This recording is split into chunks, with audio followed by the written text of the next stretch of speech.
Ladies and gents, this is the one and only Brent, last name I cannot pronounce, founder of Pathfinder, an agency that's in a similar space to my agency, Better AMS. Brent, welcome. Thanks for having me on, man. This has been a long time coming. You nervous? Yeah, a little bit. Like I said, you look kind of like Slim Shady, so I was thinking of that line, palms are sweaty. Yeah, that's me right now. Knees weak, arms are heavy? Yeah, exactly. Yeah, okay, love it. So tell me a bit about the background of your agency, what it does, when you started it, and then we'll get into some numeros. Sure. Okay, so I started Pathfinder when it was not called AMZ Pathfinder in August of 2015. I was living in Florida at the time. I was working in the yachting industry, and I had a friend who was selling on Amazon, and he asked me about advertising. And he knew that I had some Google Ads background. I worked at an agency doing B2B ads for was it like 2.5, 3 years, something like that. So I had the Google, Google AdWords at the time, now Google Ads experience, and I kind of segued that into knowledge of Amazon. Immediately started seeing crazy returns with his account, just that one small account.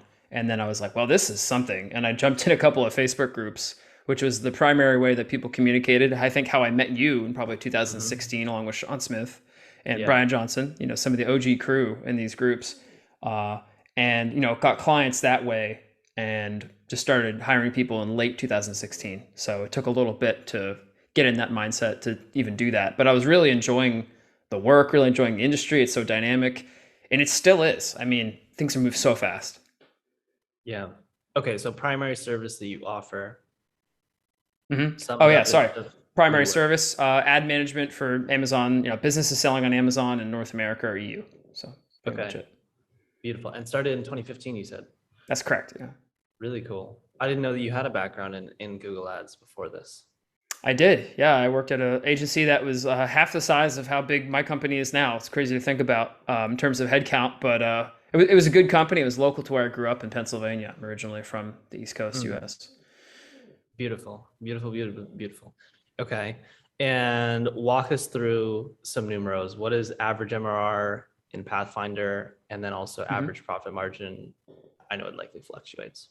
Sure. Yeah, I'd say the last 3 months average anywhere from 120 to 130K a month in terms of MRR. And margin probably from the high 20s to low 30s, depending on the month.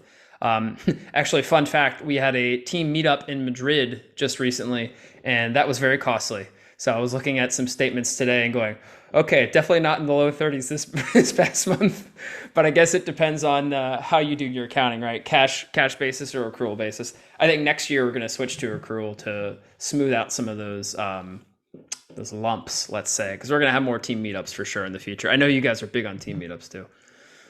We are, that's really cool, dude. First of all, for anybody listening, this is the first time I've ever had a conversation with Brent about his MRR. And we are at a very similar level. You're actually slightly higher than us. I think our MRR last one was like 110, 115. Margins very similar, 20s.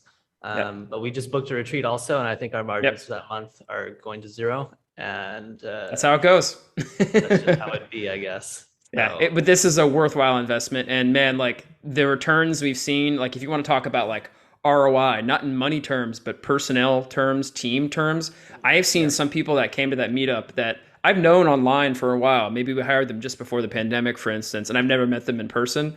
But getting the chance to actually spend a few days with them and then have them interface with other team members, I've seen them like shine almost since that. yeah, It's like, wow, their personality at work has changed, their confidence has changed. It's been really motivating to see that actually. So really big on that. Yeah.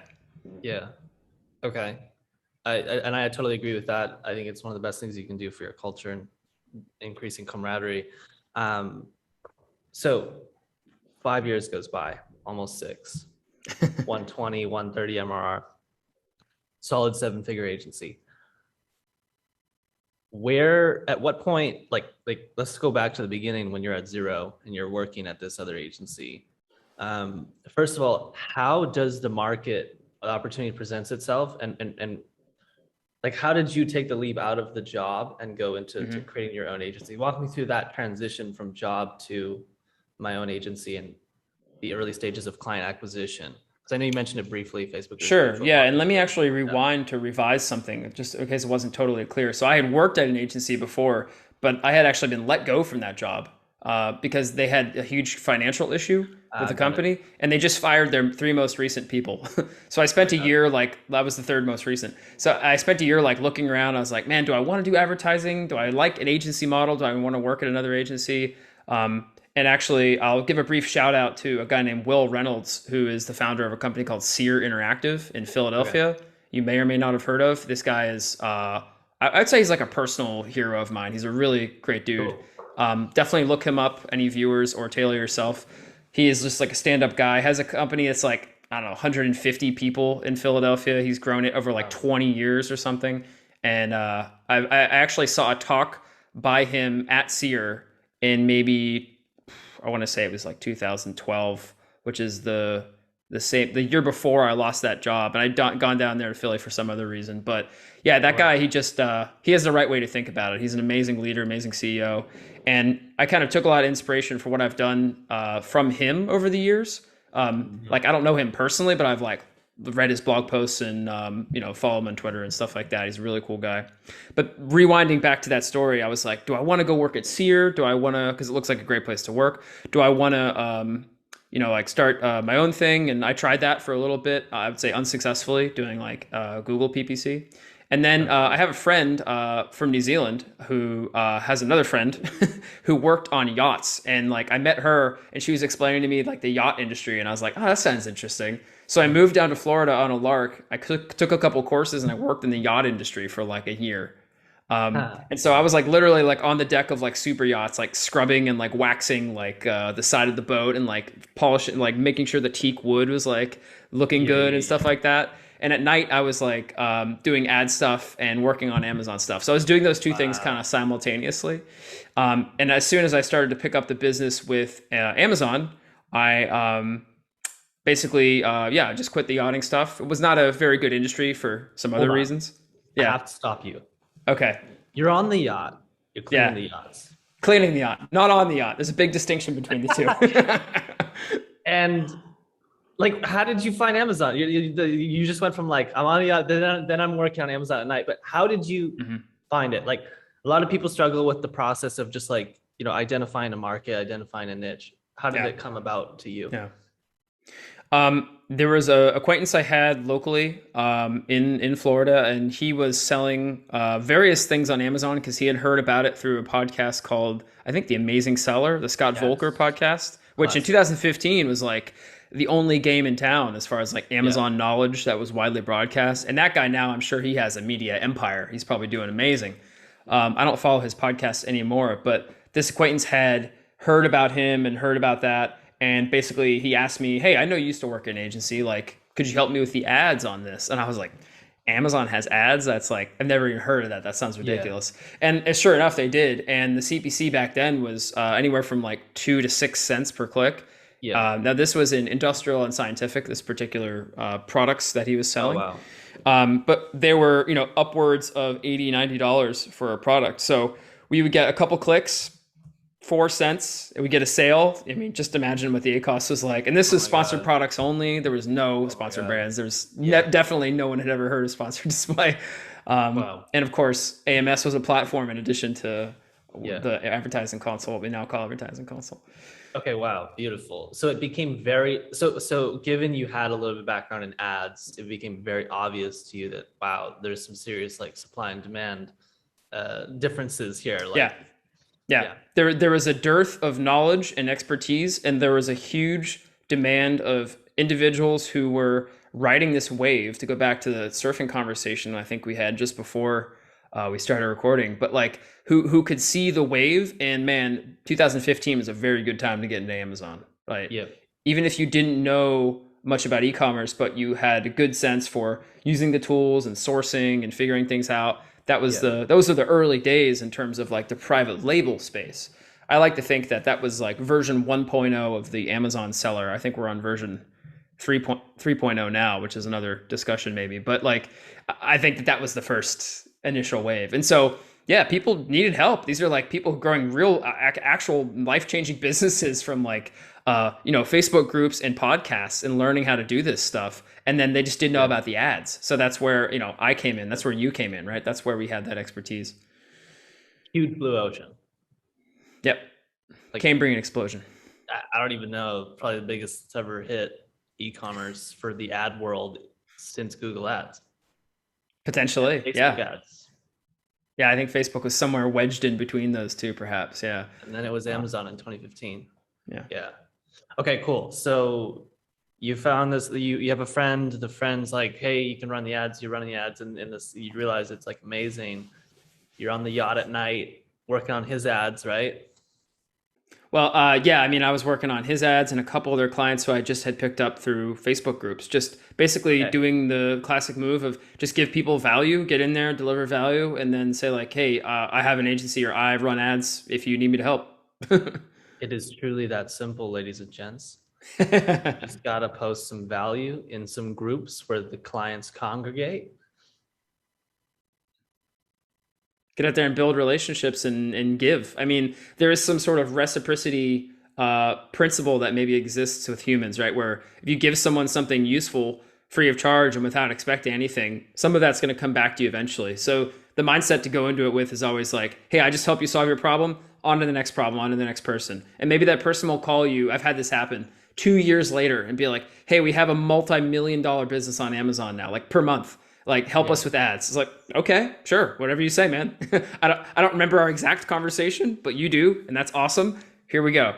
I feel like when you just unconditionally give value with no expectations in return, especially to people who are nowhere near the level that your agency would take on in terms of the business, but you help them out anyways, that goes so far and they never forget that. And Mm-hmm. like you might forget it because it's just like, oh my God, you have dozens of those conversations if you do that a lot. Cause there's so many people at the bottom who are just like just starting out and really need help. Mm-hmm. And I think a lot of people like, especially once you grow, it's like you're at like 120, 130 now, whatever. I think a lot of agencies or businesses lose that. Like they're like, you know what? Now we're too good to like talk to these people who we would never work with at this point. And Mm. when in reality, those were like their brand ambassadors that grow into something and or talk very highly about you because you helped them out at a stage. Would you Right. kind of agree with that? How do you feel about that? I feel two ways about that. The one is that I would say referrals are. I read a book once about like $1 million consulting, I think it was called, and the guy describes in the book like referrals are the platinum standard. They're better than gold.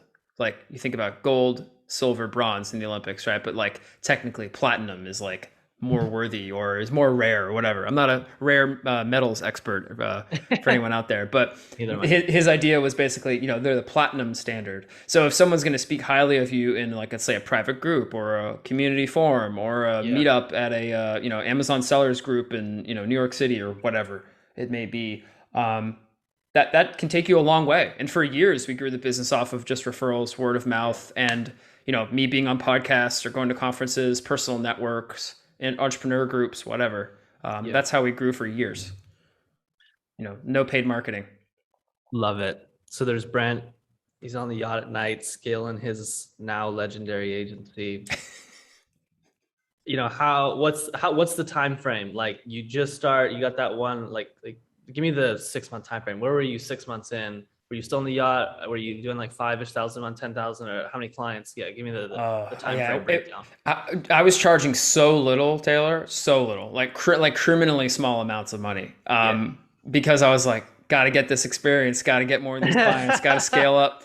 And so I was charging, dude, it was like seriously, like I think my first contracts I had sent out once I figured out how to actually do that was $360 a month for some of these clients. And we were spending, many, many times in excess of that. And shout out to Brian Johnson again, but I was one of the beta users of PPC Scope, his original tool. I got in on a webinar where he was giving it away for $75 a year for version 0.5. It wasn't even 0.75 or 1.0. It was like 0.5. So I was like early on that software train. But of course, things were very, very basic back then because the API was very basic. There was nothing to do with it. Right. So I was using that, I was, buddying up with people like you and Sean in these groups, and yeah, charging clients like, a nickel and a dime basically to manage their stuff. But eventually I did move out of Florida because I was like, okay, I didn't need to be down here for the yachts anymore. I'm going to go move back home to my parents. So I moved back home to my parents, and this was at the end of 2015. So at this point, I did have like a decent book of clients. I don't know. I was probably pulling in, I would guess at most $2,000 a month. Like in general, I had like a handful of clients, and I was like, all right, this is, we're gonna baseline, right? That's what we call it in the entrepreneurial community that I'm familiar with. Baselining. A lot of people, they move to Chiang Mai, or they go to Southeast Asia, and they set up shop, and they use that as a home base, or maybe they go to Mexico. I know we were just talking about Mexico and how great it is there. And they use that as a home base. I was like, all right, parents' couch. This is where I'm going. And actually, believe it or not, this is something I've not really talked about publicly before. But I worked at an Amazon warehouse. So as to supplement my income, I worked at Amazon during the nights, and then during the hours. And this was during what Amazon calls peak, right? So I was a picker at an Amazon warehouse. So for Amazing. 3.5 months, 3.5 months, I worked as a picker at an Amazon warehouse, ABE2, for anyone out there, which is very, very close to where I'm originally from in Allentown, Bethlehem area. And yeah, that was a very, very difficult job. It was like 10, 12 hours a day, depending on the shift and the demand. And it was, of course, peak season. So it was like holiday. It was crazy. I mean, paid pretty well. And between that money and the money from the agency, I was saving up a decent amount. And I managed to pay off the rest of my student loans. Actually, that was one of my first objectives. So We didn't even talk about that. You had student loans, man. Holy shit. well, I'm an American, so They know how to do that. yeah, America's yeah. all about that. Yeah. They get you in school, man. Wow. Okay. So that's really cool. So you've been a hustler, man. You're a really hard worker.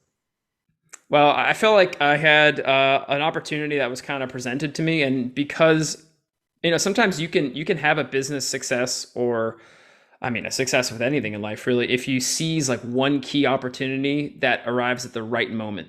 I really feel like a lot of the success that we've had with Pathfinder has been thanks to riding the wave of Amazon. Yeah. Like we caught it just when it crested, we were on the board at the right time, and we managed to stay on it.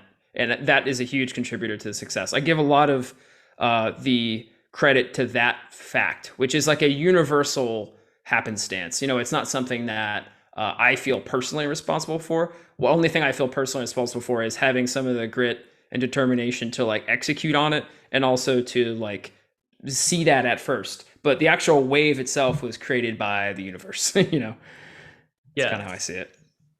And I love that because it's the foundation of everything. It's where you're dropping the line from the fishing rod, and there's either a lot of fish or there's not. And that pool of fish is either getting tremendously bigger over the years naturally, because that's just the market, or it's growing or it's dying. Sorry. And I think that very few people actually have insights into like if their market is growing or dying, or they just are lack of awareness. But I would agree that we came in at this ridiculous time on this ridiculously amazing new ad platform. Yeah, we were fortunate to be on that. And, it's interesting now. I mean, maybe this is something for later in the discussion, but to see all the other bigger players moving in and like huge money getting involved, big agencies getting involved, the space is changing so rapidly. It's still very exciting, but it doesn't have the same kind of cottage feel that it used to, No. Not after billions and billions and billions being raised into aggregators and all these other softwares getting picked up and acquired. Yeah. Feels different. It does. Let's talk about, so you realize, okay, pricing, you get that baseline, actually 2000 or whatever, you're working and picking. And then when do you go full in on the agency, and what was your revenue like at that time? And why did you leave the job? Yeah. I mean, the yachting stuff was pretty easy to quit because there's what's called day work, where you basically just work for like several days on a boat. I was on a boat like pretty permanently, but that contract actually ended. So it was like a perfect opportunity to just call it quits. So I just moved back up north, was at that job at Amazon, but that was seasonal too, with the understanding that I would leave when peak season was over, which is what I did. So I think it was like early 2016. I started to go like full time all in on the agency. I would say it was, February, March, around my birthday in March.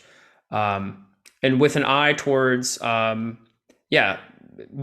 it to the point where I could, have like a stable income with a good book of clients and go do some traveling. That was like one of my early priorities, was to be able to balance traveling with having some kind of like location independent income, whether that was something from me earning, um, money from an agency or working a job. I didn't really actually care too much at that point. It just so happened to be at this time, hey, I'm better off just doing my own thing. And, I wasn't really thinking at that time, didn't have the mindset to be like, oh yeah, got to hire people, got to scale up.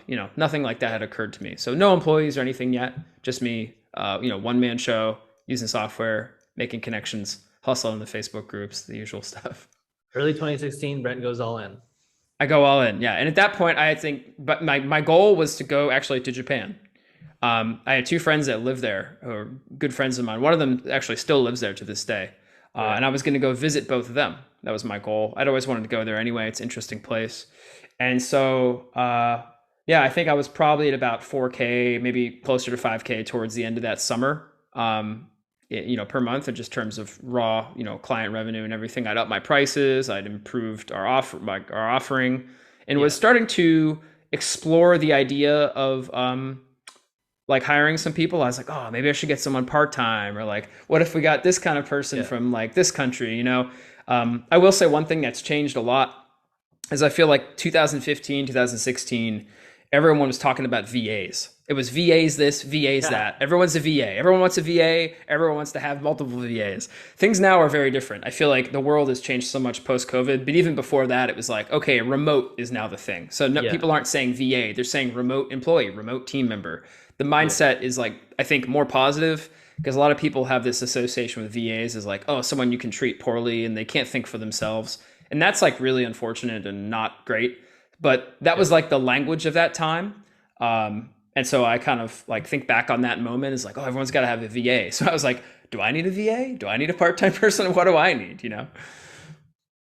And well, at the end of 2016, I did end up hiring somebody part-time who was actually working full-time at an ad management job at an agency in a different country overseas, Macedonia specifically. Okay, cool. Yeah. And when you hired that person, what kind of savings did you have? What was your MRR at? Where were you at?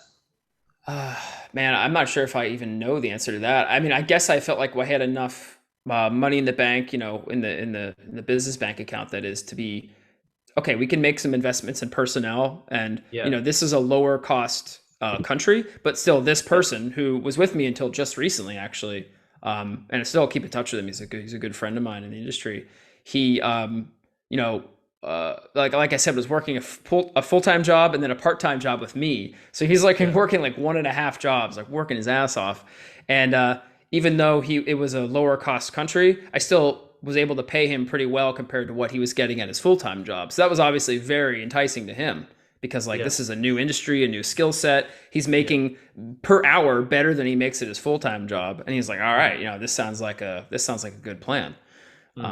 And then eventually transitioned him into full-time work, and started to hire additional people who basically filled the role of what we would call account managers, which is what we still call them at Pathfinder. People who are responsible for the optimization and setup of campaigns and communicating with clients to a certain extent about the accounts. Yeah. Okay, beautiful. So would you say that? So I think we got a really good picture of kind of like the beginnings to the all in on the agency and getting the first hire done. Now let's kind of like speed through the next 5 years. The evolution of that first hire, where you were probably sub 10,000 a month, I'm assuming. To at that point, I think so. Yeah. 12, 13x that. Was it a natural kind of progression for you as the industry also grew? Do you feel like you kind of grew with the industry, and or was it more strategic and you were like, you reflect on it and think, yeah, we made these specific moves that resulted in this? Or was it just kind of day in, day out, still posting value, still speaking, still building relationships, and then hiring people when are needed? Because for us, I felt like it was very much kind of like a natural thing. Just like, okay, well, there's more clients coming in, we need to hire more people. It just it wasn't like I was strategically like knowing that we're going to need to hire more people and deploy this marketing system. How was it for you?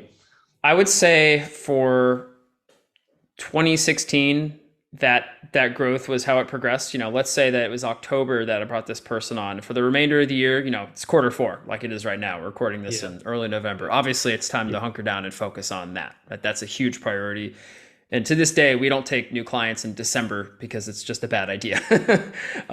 So like, yeah, that was what that happened there. And then, okay, another part-time person at some point in 2017, a couple more people who were kind of like in my orbit. Like maybe there was someone who I had met at a conference and like they wanted to help part-time, but they were interested in joining to a certain extent, just team members or contractors, these kind of like looser affiliations. I would say Yeah. things continued like that through all of 2017. Yeah. And then it was really the beginning of 2018 and my business partners joining, which is what changed the trajectory. Because I think that when they joined on, uh, which was, by the way, the one business partner was someone who was a client for a long time. Oh, wow. And he sold the Amazon business and then later Yeah. approached me about joining in. It was like, hey, you have a really great agency. Like, what if we joined forces? Like, still had a team in place for other things and runs a company right now called Sellerplex. My partner's Wow. named Nate. You may have met him at a conference at some point. He's definitely in the Amazon I space think and is so. a speaker and stuff like that. But yeah, so basically he like approached me about that opportunity, and I was like, well, this guy is like really aligned with him personally, has a lot of experience, has sold a business or multiple businesses before, has partnered with other people, knew him through a mutual friends in this like entrepreneur group that I'm a part of.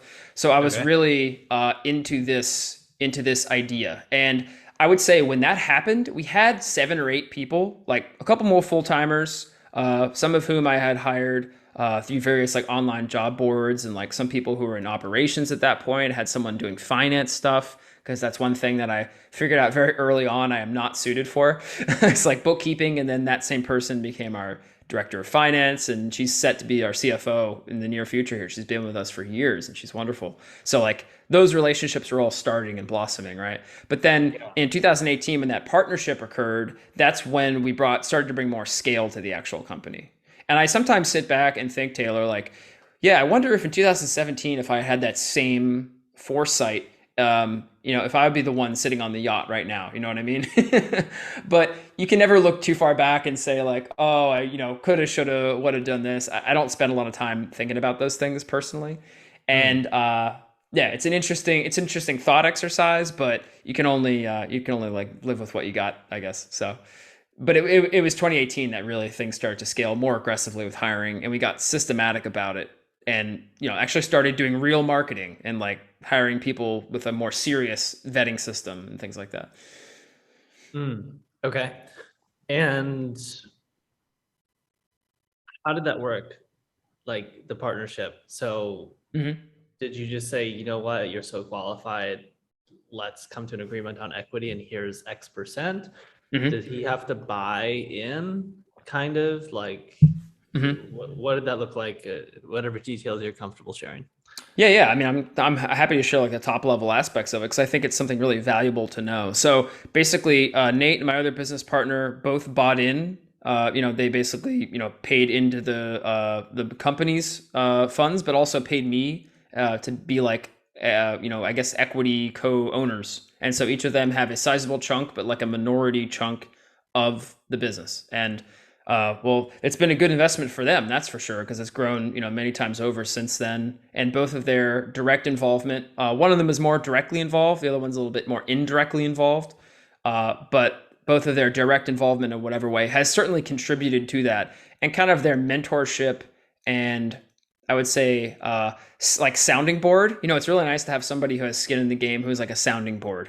Like you can be like, "How about this idea?" And they're like, "Well, I heard about this idea." And then they'll just message me randomly and be like, "Heard about this way to grow an email list," or like, "What if we try this with SEO?" Or have a friend that can hook us up with this marketplace owner, and we can get this kind of exposure. Like all these things just are like circling and bouncing around constantly, and that has been hugely influential, powerful, helpful since that 2018. But yeah, basically it was one of these agreements where it was just some money changed hands, equity changed hands. I had it drawn up with an official contract, signed on the dotted line. Haven't thought about it too much since, and everything's been pretty hunky dory.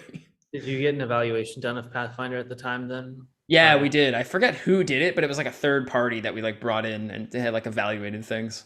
But it was like pretty simple because I mean our books were clean, pretty Yeah. simple agency model, not a lot of like different revenue streams. Money in, money out for team members primarily, as is the case for agencies, and pretty simple. Yeah. Yeah. Very interesting. Okay. And would you run off that model moving forward, do you think? Like, do you think that's just how you think is the best way moving forward? How so? What do you mean? I guess would there ever be a scenario in your mind where you gave somebody equity for their sheer amount of talent, like experience, or do you think it's Yes, yes, fine? absolutely, Okay. absolutely. Yeah, in fact, there's someone in the business right now who we're having that discussion currently. Mhm. So who's like my right hand, and is like basically our COO. So yeah, that's happening right now, like this week. So I think that's a really good way to do it. And I've talked to a lot of people who I respect and who have grown, much larger companies than my own and have experience with this, and asked what they thought. And a lot of them seem to think it's a good idea, even when I explain the details. So yeah, that's currently ongoing. I think that's the way to go. Who is Tails for everybody listening? Who is Tails? What do you Which mean? one I explained it to Tails? Oh no, details. Details. Okay. Details. Explain the details. Sorry. Just I don't making know. How do you say it in Canada? Details? Details? more or less. Depends on the person. I think I say details. Details. I Yeah. think I say it however the person I'm talking to says it, because I have a tendency to mirror people's language when I speak to them. Very true. Very true. That's a natural thing in some people. Some people are just, it's like a weird thing. Yeah. Yeah, I, I'm keyed I, I in towards noticed. that. Okay, back to your thought experiment.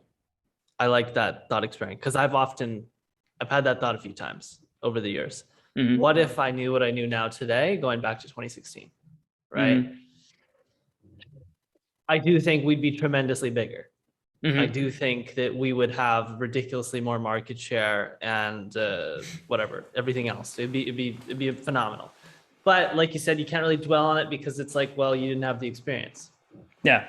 But now we do. And so when the next big blue ocean arises in 10, 15 years, it's going to be a landmine. It's going to be like a land grab and a gold mine, and we'll have the experience and hopefully the foresight to see it coming as we saw with the Amazon, but we kind of lacked the experience to know how to capture it. Hmm. That's kind of how Hmm. I felt. So, I think that's fair. Yeah, I think that's fair. so where's the big picture vision for Pathfinder 5 years? Switch it up to the far end of the spectrum. Sure. Yeah. Let's take it to the other end. I mean, so we are. I think we're 28 people now. We're in a growth phase for sure. Like we have a couple people who we've hired recently who are still in the training phase. They come to us with ad experience. We have comms people we're going to be hiring or have hired, and we have a lot of like I would say loose capacity right now. We have the ability to take on more clients, which was intentional.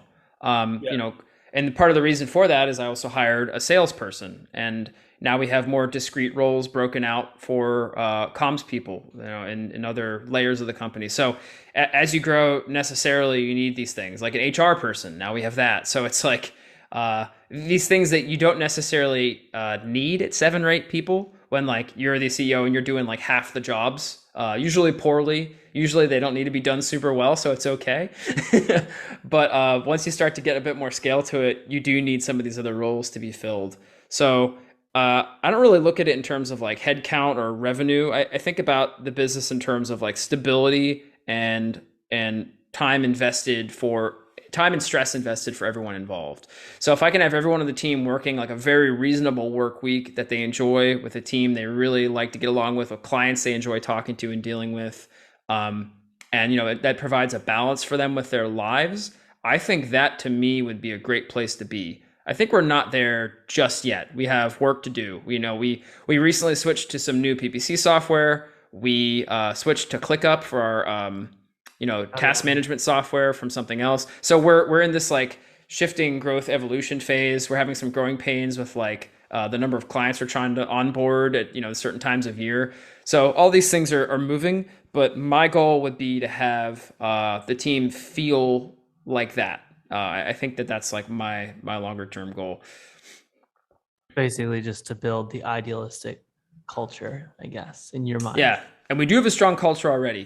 For years we've had 5 core values, and people, I think, understand those pretty well. Only recently have I articulated more of like a vision statement or a mission statement. That's something I have not like thought Give me the about too vision much over the statement. years. I don't even know it off the top of my head, man. I did it recently at a presentation. Okay, roughly, what does it look like?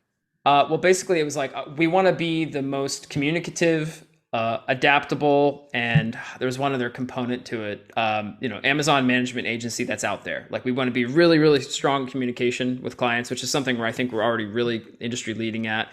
We want to be adaptable to like what's coming up on the market because this space continues to change a lot. And the last one was I think something like technology enabled. Like I'm a big believer in like we have for instance, our own database now that we maintain that has like client ad data and also MWS data. So we address that with different business intelligence softwares, and we use that to make reports for our clients and like analyze stuff. And it costs money to do that stuff. Like it's not cheap, but I see it as an investment in long-term value. And having an agency that's like tech enabled, I think, is like really important in this day and age. It is possible to run an Amazon agency, and I'm not saying it's not the right way to do it too. It could be fine with just like Excel macros and a lot of like spit and glue and tape. But like I think that investing in more robust technology is like the way to go. That's kind of my thesis. Yeah, especially now with like certain things being rolled out to the API that aren't in bulk. So macros Exactly. don't actually get the full picture now, where Right. they once did. So yeah, One good example that I found out only like last week, Taylor, is you can change the portfolios for sponsored display campaigns through the API, but you can't do that in the interface. it's portfolio name. No, just the fact that it has a portfolio. So sponsored display, if you select it, you try to make it go to a portfolio. You can do Oh, that little trick where you select the unsponsored products and then you move it. okay. But by itself, you can't do that. But if you use the software, you can actually go in there and do it. The API accepts it. Cool. So just a minor example, but like, yeah, I think that that's the way things have to be going, and investing in, buying what we think is like best in class off the shelf software is like the way we've done that. I know some agencies that develop their own. I never wanted to start a software development agency. I know you ventured into that, and man, you are a braver man than I am. But I just can't see it. I love it. So I guess it's just my curiosity takes me there. I like the Yeah, software side. And then we're also heavily invested in tech right now as well. Similar to you, I think it is the future. So even just to call yourself a tech enabled agency, one will increase your evaluation, but also increase the happiness of your team because they're going to be yeah. spending less time doing monotonous things that they shouldn't be doing because it can be automated. Absolutely. Absolutely. This goes back to that like happiness and balance quotient that Yeah. I do think about. It's hard to quantify that too because like we don't track time for anyone. I mean, we only ever have years ago for like part-time people, but like I'm a big believer in just letting people go and like do stuff. So I don't know like, oh, is someone spending 50 hours this week or 39 last week? Like where's their balance life work? But I Yeah. do know that the less monotonous stuff, the grunt work they have to do, the more software is doing heavy lifting for us with some of these areas, the happier the team is, the more consistent our delivery is for clients. The better the outcomes are for their accounts usually. So these things all kind of align. You said something to me a while ago. You said, I like slow growth. Please elaborate on that because that's just, I've never really heard anybody say that. It's very counterintuitive to the classical entrepreneur. All right, explain. Yeah, I mean, I'm not gonna come out as one of these guys who's like super against like the Gary V hustle porn kind of stuff, because like I think that some of that stuff is unhealthy, but a little dose of it can be kind of motivating and nice too. Um, Spring. but I, over the years, have, like I said, we've grown a lot through just referrals, word of mouth, and quality work. And I think that growing slowly and steadily, it's always been like a little bit like this, just slow and steady, has given me a good balance in my own life with the company and with the people who work there. I mean, I don't know how some people do it. They're like mega entrepreneurs and they have like 3 businesses and they're running all of them simultaneously. I personally can't see that for me. That's this already takes up a lot of my time and energy, and it's something I care about deeply. So I'm emotionally invested in it too, to a very high degree. I can't imagine having multiple ones, and so growing that slowly in a somewhat controlled manner has always been the way that I've seen it. So yeah, Let's maybe if say it's out of my control, then I won't have to worry about it. Could be the future. true. I like it. Let's say that you get 5 million injected into Pathfinder. What changes? Wow. We have much nicer team retreats. No, just kidding. Man, I don't know. That's a great thought exercise. I mean, I guess because like one thing I haven't really talked about so far in this is like we are a remote company. We do not have a physical office. We've always been a remote company. And as you know, Taylor, we hire from like all around the world. We have people from like literally Zimbabwe, like people who are from Portugal, like Guatemala. I'm trying to think of all the countries we have team members from, and it makes us incredibly diverse in both like languages and cultures, but also perspectives. And I think that's really powerful and very helpful. Also, it helps us a lot with languages. Like, oh, we just manage a Spanish account, no problem. Manage an Italian account, no problem. Got two people on the team who can speak Italian, so that helps us a lot. But what also that means is that we don't really like poach from the pool of people who are in the US too much because a lot of those wages are incredibly high. And I think there's a lot of really good talent there, but also they're very, very, very expensive to the point where it probably doesn't make sense for a lot of our margins. And, you know, our pricing is honestly pretty middle of the road. We are not like cheap, but we're also not premium. You know, we're just fairly priced. And so I think some agencies that are premium can afford some of those talent, but I'm not sure if they deliver on the premium price. Like you and I have both seen contracts from like some of these big name agencies, like really huge ones, hundreds of employees. I won't say any names, but like, yeah. And when then we've seen the actual work from those agencies, and it's like, they charge how much for this? I'm pretty sure we could do this for like, you know, a percentage of that price. So there's that, you know, element to me that's still that scrappy startup kind of mindset. And where I'm like, oh man, I couldn't afford to hire somebody who's like some huge, you know, some huge price tag for their salary. Maybe if we had that much money, I would try to do that. That's the first thing that comes to mind, honestly. Is trying out hiring some US talent. Yeah, I mean, like ex Amazon people, like someone who used to work and sponsor products internally, and like that person is going to come at a significant premium. That is not going to be someone who, yeah, is coming to you for like a lower price. You're talking about more senior level roles, 150, 250 annual salary. Yes, like this, exactly. Okay. Anything else? Any other practical things you would do immediately? I mean, if we had that much money, maybe we would develop our own software. But yet again, like software development, it just seems like a different skill set, and it's like running a different company. Yeah. Yeah. Okay. All right. And final couple questions. Say Brent dies tomorrow. Best piece of advice that you would want to pass down to the little Brent lanes that you may produce in the future? You guys know what my 1Password master password is? You can get all my logins. You'll be fine. There you go.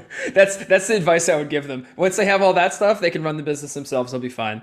This No, could be about anything. This could be. I'm half kidding about that. That's like mostly true. But the other thing would, I mean, yeah, I guess like if you want to talk about it from just a business perspective, any perspective. I want to know the utmost important thing to you. Could be completely unrelated. Wow. How about this? Maintain integrity with what you guys do, personally and in business. I think that is probably the most important thing. Agencies are such a relationship business.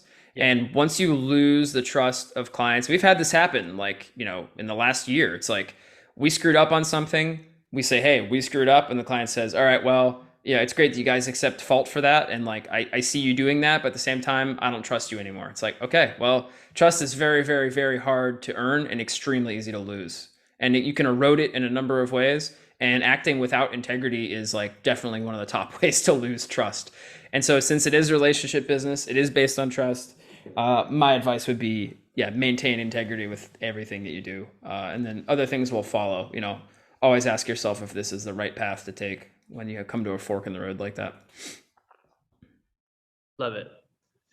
I'm all about integrity, so I love that. And I think actually most agencies lack it tremendously.